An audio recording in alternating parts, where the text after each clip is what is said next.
Donc Iris, comme vous le savez, depuis sa création, souhaite aider les patients atteints de déficit immunitaire primitif, adultes, enfants et leurs familles. Nos maladies sont rares, diverses et très nombreuses. Plus de 270 maladies recensées et parfois moins d'une dizaine de patients pour une pathologie, ce qui peut induire isolement et inquiétude. L'association cherche donc à rassembler toutes les différences de ces pathologies, mais pour vous représenter d'une seule voix. Nos objectifs multiples sont concentrés sur le soutien, le diagnostic et la prise en charge, la représentativité, la promotion du don de soi et le soutien à la recherche. Je viens de vous le dire, Iris, c'est le soutien. Concrètement, comment ?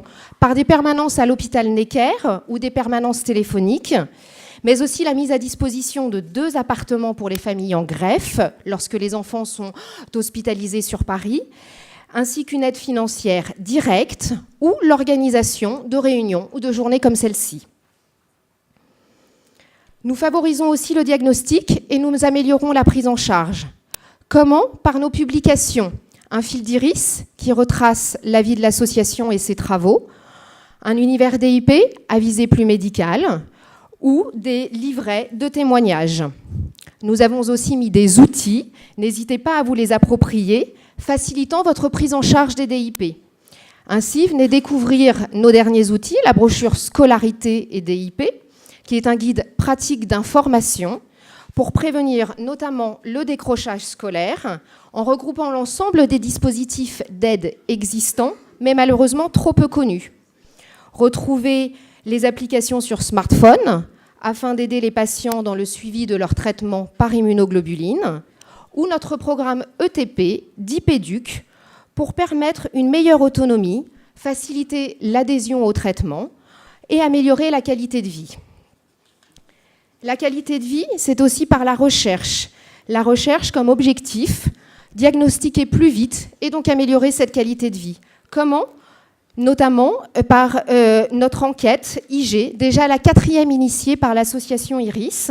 Et vous comprendrez tout à l'heure que grâce à votre contribution à ce questionnaire, l'association peut dégager des axes de travail et disposera donc de données pour échanger avec les pouvoirs publics de santé, les médecins, l'industrie pharmaceutique.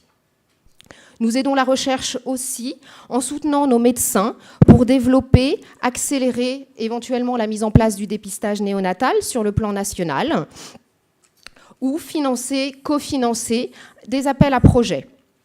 D'où l'importance d'une représentativité importante, témoigner auprès des médecins soignants généralistes qui connaissent peu ou pas l'immunologie, mais aussi auprès des donneurs ou des futurs donneurs. Nous encourageons également les professionnels de santé à créer des réseaux d'infirmières, des réseaux d'assistantes sociales. Ainsi, nous pouvons interpeller, dialoguer avec les pouvoirs publics sur les besoins des patients atteints de déficit immunitaire.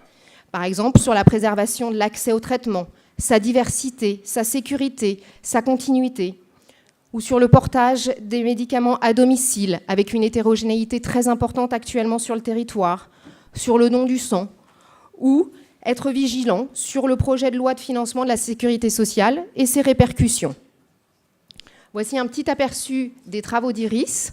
Je vous remercie pour votre attention. N'hésitez pas à nous retrouver sur Facebook. Et je laisse maintenant la parole à Nicolas Mitton, administrateur d'Iris et modérateur de cette matinée. Merci.